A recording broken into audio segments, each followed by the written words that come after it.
வணக்கம். என் அன்பான பிள்ளைகளை மீண்டும் ஒரு புதிய பாடத்தில் சந்திப்பது எனக்கு ரொம்பவே சந்தோஷமா இருக்குது. எல்லாரும் சந்தோஷமாகவும் மகிழ்ச்சியாகவும் இந்த பாடத்தில் கலந்து கொண்டு இருப்பீங்கன்னு சொல்லி நான் விசுவாசிக்கிறேன். எத்தனை பேருக்கு நாங்கள் கடந்த முறை படித்த பாடம் ஞாபகத்தில் இருக்குது? எதை பற்றி படித்தோம்? ஆமாம், நாங்கள் கடந்த முறை படித்தது இந்த உலகத்தின் படைப்பு, கடவுள் எப்படி இந்த உலகத்தை படைத்தார், கடவுள் படைத்த படைப்புல நம்மளே சூழ இருக்கின்ற படைப்புகள் எப்படிப்பட்டதா இருக்கிறது, இந்த மாதிரி காரியங்களை நாங்கள் கடந்த முறை படித்தோம். சரி, எத்தனை பேர் வெளியில போயிட்டு உங்களுடைய சூழல்ல கடவுள் படைச்ச படைப்புகளை பார்த்து ரசிச்சு கடவுளுக்கு நன்றி சொன்னீங்க?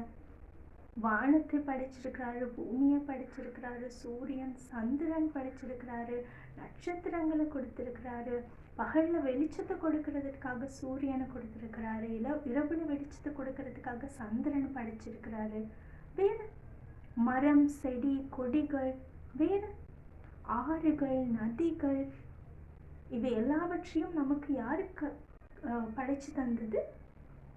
நம்மளுடைய கடவுள். அவர் ஏன் இது எல்லாத்தையும் நமக்கு தந்தாரு? ஏன்னு சொன்ன பிள்ளைகள், நாம் இந்த பூமியில வாழ்ற நேரம் நமக்கு எந்த குறைவும் இல்லாம நம்மளுக்கு வெளிச்சத்துக்காக, நம்மளுடைய உணவுக்காக, நம்மளுடைய பாதுகாப்புக்காக, இந்த எல்லா காரியங்களுக்காகவும் தான் கடவுள் இவை எல்லாவற்றையும் படைத்து யாருக்கிட்ட கொடுத்தாரு? மனிதன் கிட்ட கொடுத்தாரு, இதை பாதுகாக்கணும்னு சொல்லி. சரி, அப்படின்னு சொன்னா இன்றைய பாடத்துல நாங்க என்னத்தை படிக்க போறோம்னு சொன்னா, கடவுள் படைத்த உலகத்தை பாதுகாப்போம். சரி பிள்ளைகள், நான் இன்னைக்கு ஒரு சில படங்களை உங்களுக்கு காட்ட போறேன் படைப்புல இருந்து. சரி, இது என்ன? இது கடவுள் படைத்த வானம், பூமி இல்லையா? இது தரையில இருக்கின்ற மரம் செடி கொடிகள், நீர். இது பகல்ல சூரியன், இரவுல சந்திரன், நட்சத்திரங்கள். கடைசியா பார்ப்போம் என்னதுன்னு சொல்லி. இது என்னது? வானத்துல பறக்கிற பறவைகள், தண்ணீர்ல நீந்துற மீன்கள், மச்சங்கள் எல்லாவற்றையும் படைச்சிருக்கிறாரு. நான் இப்போ உங்களுக்கு காட்டின எல்லாமே யாரு நமக்கு தந்தது? இந்த எல்லா காரியங்களையும் யாரு நமக்கு படைச்சு தந்தது? கடவுள். கடவுள் நமக்கு படைச்சு தந்த படைப்பு இது. சரி, எனக்கு சொல்லுங்க, கடவுள் தந்த படைப்புலையே நாம எந்த காரியத்தை பாதுகாக்கணும், எந்த காரியத்தை நம்ம அழிச்சு கொண்டிருக்கிறோம்? சரி, அழிக்கிறது அப்படின்னு சொன்னா என்னன்னு தெரியுமா? சரி, இந்த அழகான வானம், இந்த அழகான வானம் எப்படி மாசடையுதுன்னு உங்களுக்கு தெரியுமா பிள்ளைகள்?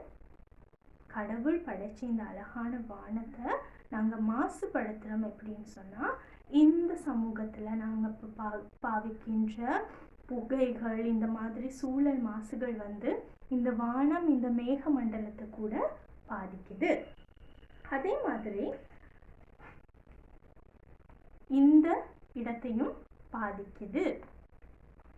சரி, எனக்கு சொல்லுங்க, இந்த இடத்தை, இந்த தரைய, இந்த பூமிய எது பாதிக்குதுன்னு சொல்லி. ஆமா, நாங்க என்ன பண்றோம்னு சொன்னா, எங்களுடைய சமூகத்துல நிறைய காடுகள் அழிக்கிறோம் தான். நீங்க கண்டிருக்கிறீங்களா? நிறைய காடுகள் வெட்டப்பட்டு அழிக்கப்படுது, மரங்கள் வெட்டப்படுது, தீ வைக்கப்படுது.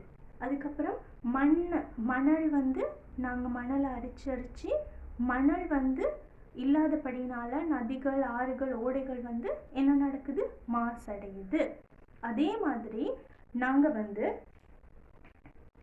இந்த நீர்நிலைகளுக்கு என்னத்தை போடுறோம்? குப்பைகளை தூக்கி போடுறோம். அதனால நீர்மண்டலம் மாசடையுது. நீர்மண்டலம் மாசடைகிறனால நமக்கு சுத்தமான நீர் கிடைக்காது. அதே மாதிரி கடவுள் இந்த நீர்ல படைச்ச மீன், விலங்குகள், நீர்வாழ் விலங்குகள் எல்லாம் என்ன பண்ணுது? செத்து போகுது. எனவே பிள்ளைகள், இது எல்லாத்தையும் தடுக்கிறதுக்கு யாரால முடியும்? சரி, கடவுள் உலகத்தை படைச்சு யார்கிட்ட சொன்னாரு இதை பண்படுத்தி பாதுகாத்து கொள்ளுங்கன்னு சொல்லி?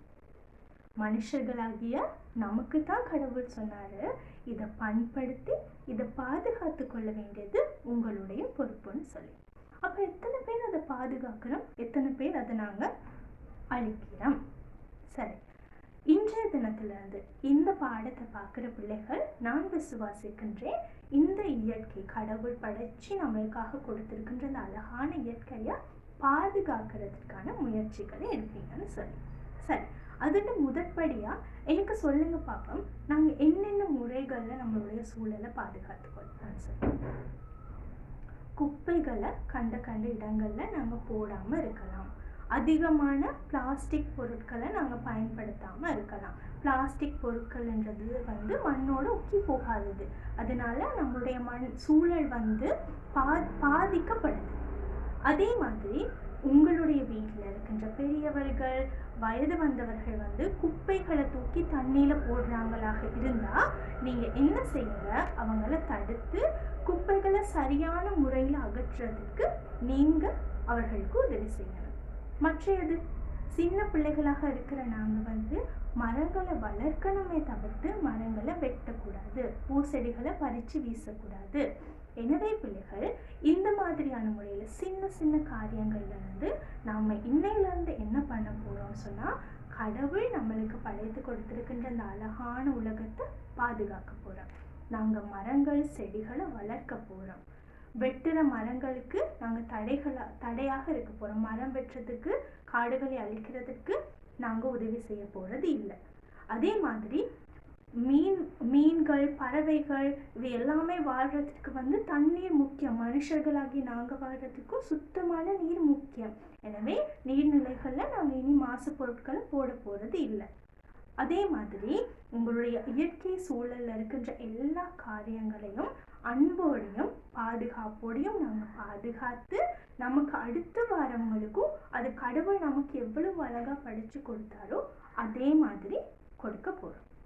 சரி பிள்ளைகள், நான் விசுவாசிக்கிறேன் இன்றைய தினம் நீங்கள் ஒரு புதிய காரியத்தை கற்றுக்கொண்டிருப்பீங்கன்னு சொல்லி, கடவுள் படைத்த படைப்பை நாங்கள் எப்படி பாதுகாக்கணும்னு சொல்லி. சரி, இன்னைக்கு ஒரு அருமையான செயல்பாடும் நமக்கு இருக்குது. செயல்பாடு புத்தகம் மட்டும் செயல்நூல் புத்தகம் வைத்திருக்கிற பிள்ளைகள் மாத்திரம் நீங்கள் இதை செய்யுங்க. இல்லாதவங்க நீங்கள் இதை செய்யாமல் இருக்கலாம், அது எந்த விதத்துலையுமே பிரச்சனை இல்லை. சரி, செயல்நூல் புத்தகத்தில் பாடம் 2க்கு போனீங்கன்னு சொன்னால் உங்களுக்கு என்ன காட்டப்படும்னு சொன்னால், இந்த மாதிரி ஒரு எம்டி, ஒரு எந்த விதமான சித்திரமும் இல்லாத ஒரு பகுதி தான் இருக்கும். நீங்கள் என்ன செய்யணும்னு சொன்னால், உங்களுடைய கை இருக்குது தானே, இந்த கையில் பெயிண்ட் ஏதாவது பூசிக்கொள்ளுங்க. பெயிண்ட் இல்லாதவங்க உங்கள் கையை வச்சு வரைஞ்சாலும் கூட பரவாயில்லை. நீங்கள் கையை வச்சு வரைஞ்சிங்கன்னு சொன்னால், என்னுடைய கையை இப்படி வச்சு நான் வரைஞ்சதுக்கப்புறமா இந்த மாதிரியான ஒரு குருவியுடைய உருவம் வருது. அந்த குருவிக்கு நீங்கள் அழகுபடுத்தலாம். வாய், கண்கள் வைத்து நீங்கள் அந்த குருவியை அழகுபடுத்தலாம். நீங்கள் பெயிண்ட்லேயும் இது செய்யலாம். பெயிண்ட் இல்லாதவங்க கலர் வச்சு வரைஞ்சி அந்த கலர் மூலமாக நிறம் திட்டுங்க.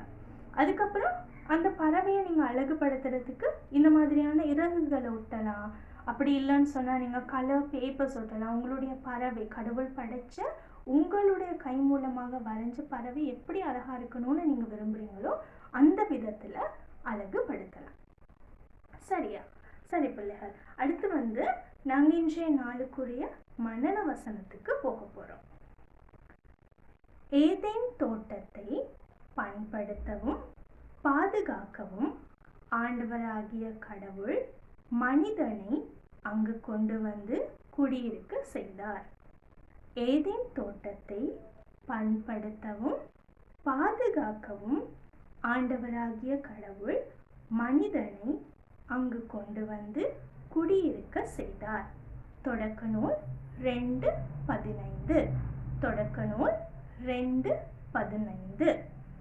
இந்த வசனத்தில் குறிப்பிடப்பட்டிருக்கிற மாதிரி ஏதேன் தோட்டத்தை மாத்திரமல்ல, இன்று நம்மளுடைய சூழலை பாதுகாக்கவும் பண்படுத்தவும் தான் கடவுள் நம்மளை வைத்திருக்கிறார். எனவே பிள்ளைகள், எங்களுடைய சூழலை பாதுகாத்து ஒரு ஆரோக்கியமான சூழலை நாங்கள் இன்னொரு சமூகத்துக்கு கொடுக்கணும்.